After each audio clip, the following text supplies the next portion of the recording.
Os antifascistas de hoje em dia têm grandes semelhanças com os fascistas originais. Chega a ser impressionante como aqueles que se dizem antifascistas hoje no Brasil tipicamente cultuam a figura do ex-presidente Getúlio Vargas e a CLT, a Consolidação das Leis do Trabalho, criadas por este. Pode perguntar para qualquer manifestante da esquerda e ele vai te dizer que é a favor da CLT porque ela protege o trabalhador. E como Getúlio Vargas foi um grande presidente, o pai dos pobres, parecem esquecer que o trabalhismo nasceu com o fascismo, um populismo que dizia proteger o trabalhador, proteger a indústria nacional, aumentar a economia do país, mas de fato apenas diminui os ganhos do trabalhador e a liberdade de negociação deste. Os antifas esquecem que Getúlio era declaradamente simpático aos fascistas, ao eixo na Segunda Guerra. Por muito pouco, o Brasil não se aliou à Alemanha nazista e à Itália fascista na época.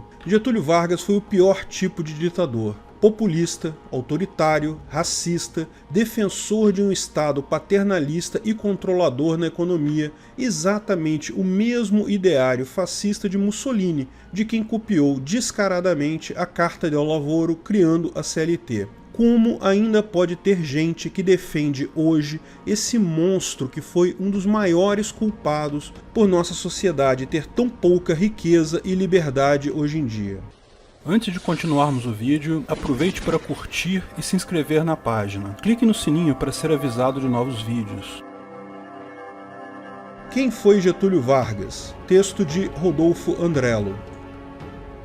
Getúlio candidatou-se a presidente da República em 1929, perdendo a eleição, depois alegou fraude, deu um golpe auxiliado pelos tenentes do Exército e foi designado chefe do governo provisório pela junta militar. Portanto, tudo começa com um ditador que não aceitou o resultado das urnas e usou o braço armado do Estado, os militares, para a tomada do poder. Já empoderado, Vargas foi o pai da CLT, a versão tupiniquim da Carta del Lavoro de Mussolini. Hoje já existe uma tentativa esquerdista de desvincular a CLT do fascismo, dizer que não é a mesma coisa que a Carta del Lavoro, e um dos porcos argumentos que existe é que há uma diferença na extensão dos dois documentos. Mas isso nem de longe toca no problema. Ok, a CLT possuía 921 artigos em 1943, enquanto a Carta del Lavoro nasceu com 30 e foi reduzida a 11 quando se tornou lei. Disso, porém, não se deriva a ausência de influências e inspirações,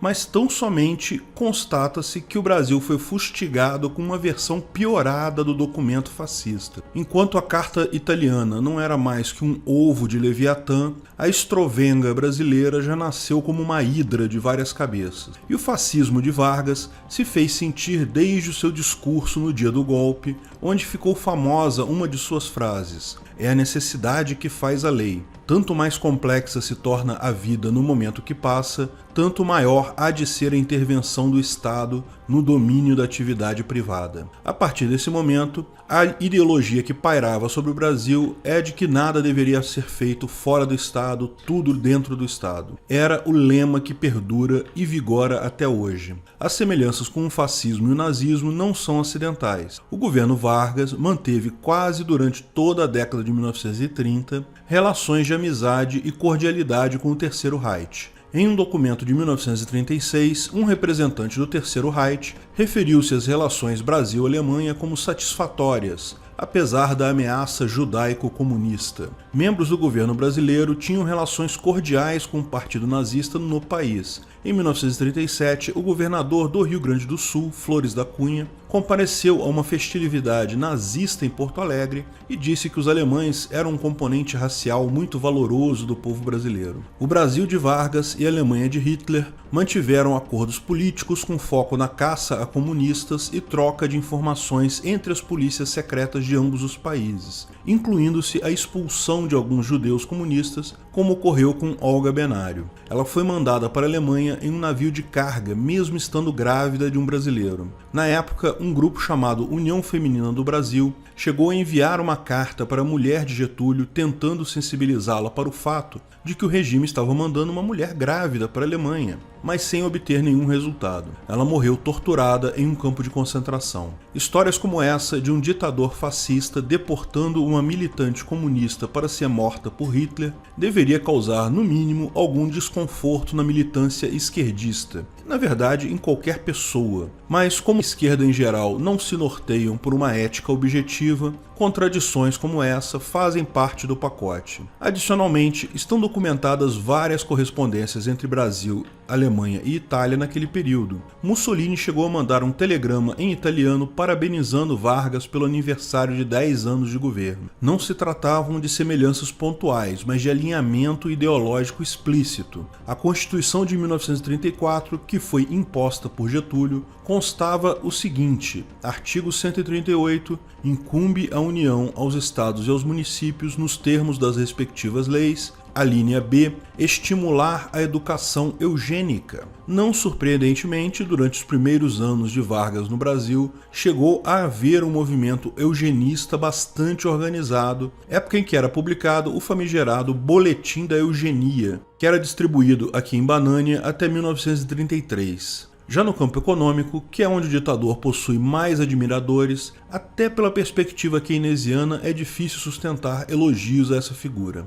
Pouca gente sabe, mas na época o autor do Sítio do Pica-Pau Amarelo, Monteiro Lobato, publicou o dossiê O Escândalo do Petróleo, com críticas ao governo por não perfurar e não deixar que se perfure. Irritado, Getúlio Vargas proibiu as vendas, determinou a apreensão de todas as edições, eis a verdadeira face do nacional desenvolventista. Mesmo chegando a ser preso, Lobato nunca deixou de denunciar os desvarios de Getúlio Vargas, inclusive práticas de tortura pelo governo, outro ponto sobre o qual as viúvas de 64 fazem vista grossa. Na Segunda Guerra, é verdade, ele assumiu a posição contra o eixo, mas isso não foi mais do que apoiar o lado que, naquele momento, já era claramente vencedor. Sua nova lealdade também veio acompanhado de um empréstimo milionário com o qual Vargas almejava construir uma estatal do setor de siderurgia, a CSN. Traduzindo, mesmo para entrar apoiando o lado vencedor, Getúlio teve que ser pago. Tudo podia ser diferente em junho de 1940, com o discurso pronunciado por Vargas a bordo do encouraçado Minas Gerais. Na época, o discurso chegou a ser interpretado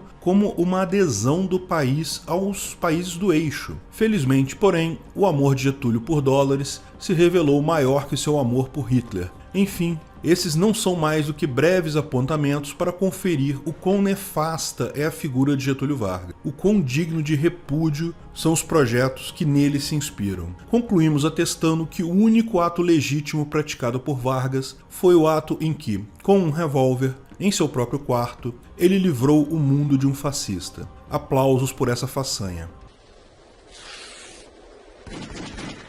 Obrigado por assistir nosso vídeo. Comente abaixo se tiver dúvidas ou sugestões de novos temas.